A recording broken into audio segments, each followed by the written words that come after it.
Okie dokie. Now we're going to take a look at sums. We're going to add things up. And this is really where PreCal starts to earn its paycheck, all right? This is where you start earning your money in PreCal. This is like one of the first real PreCal topics that we're hitting, aside from some of the trig that we did. So what we're going to do is we're going to start figuring out how to add these numbers up quickly, because it's a real pain to go add up all these things individually.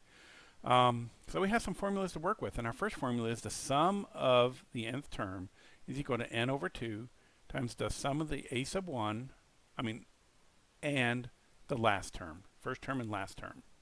That makes it kind of straightforward.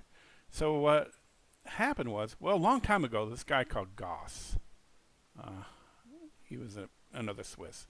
I don't know, oops, I have trouble spelling Swiss names. Sorry, you Swiss people. Alrighty. Actually, my first trip with Switzerland was to go see a dolphin show at Coneyland.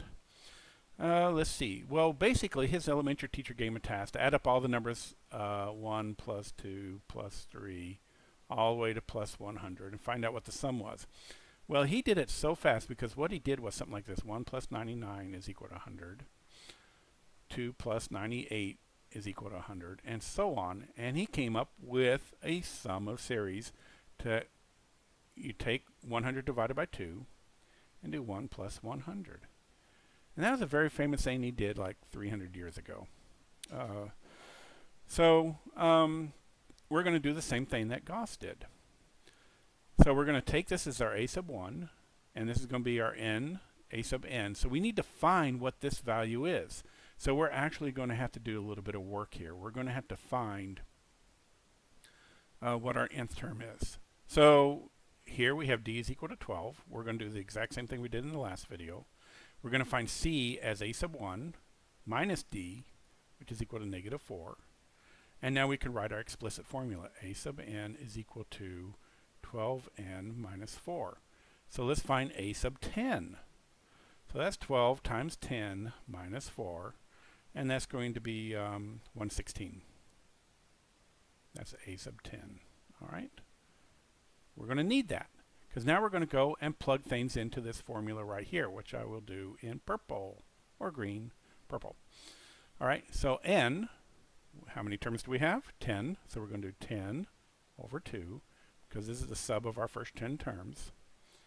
And we're going to have a sub 1, which is 8. 8 plus 116, which is our last term.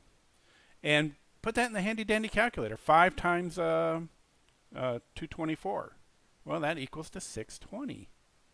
And that is your sum. So you don't have to go add all these numbers up. Good chance you'll see something like this on an SAT or something related. Alrighty, moving on. Let's do another example. So here, again, we're going to do the 10th term. Now remember, in college, you may want to think, oh, I can just, okay, I'm going to be subtracting 3. So you just find them and just go on a big column and add them all up. First of all, you're going to have a time problem. There's no extra time on tests in college. When that bell rings or the professor says pencils down, you're done.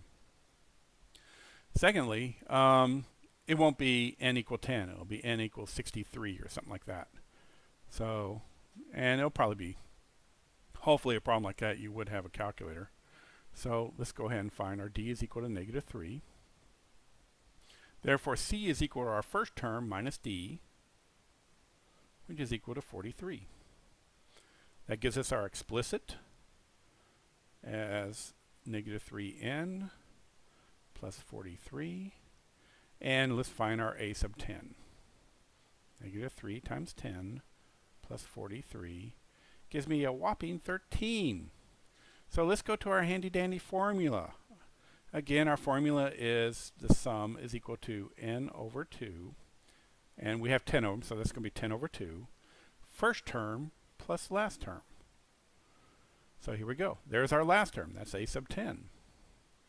So we're going to have 10 over 2 times 40 plus 13. 53 times 5 gives you 265. There we go. Okie dokie.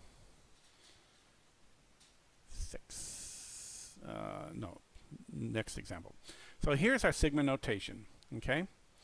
So sigma notation is just sum of from 1 to 50 and we're making it easy. We're just doing n. It's almost like a Gauss type problem. So again, we have s as n is equal to a sub 1 plus a sub n. All right, and it's going to be n over 2. I forgot that part. So we need a sub 1 and we need a sub 50. Well, guess what? We're just plugging the numbers in. So a sub 1 is equal to 1. A sub 50 is equal to 50. We can't make it any easier.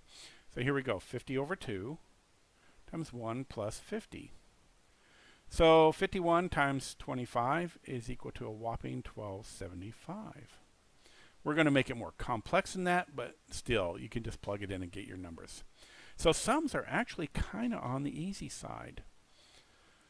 So let's do another example.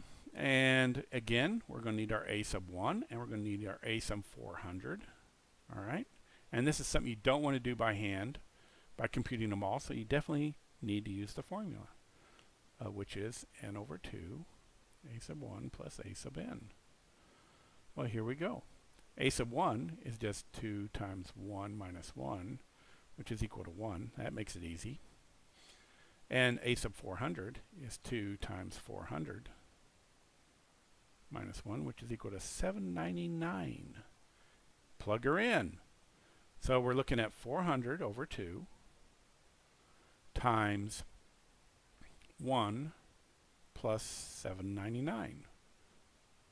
Well, that's just going to be 800. So 200 times 800 is going to give you 16 plus 4 more zeros. So 160, and there's my 4 zeros. There we go. Okie dokie. So that is it for partial sums. We'll do geometric series in the next video.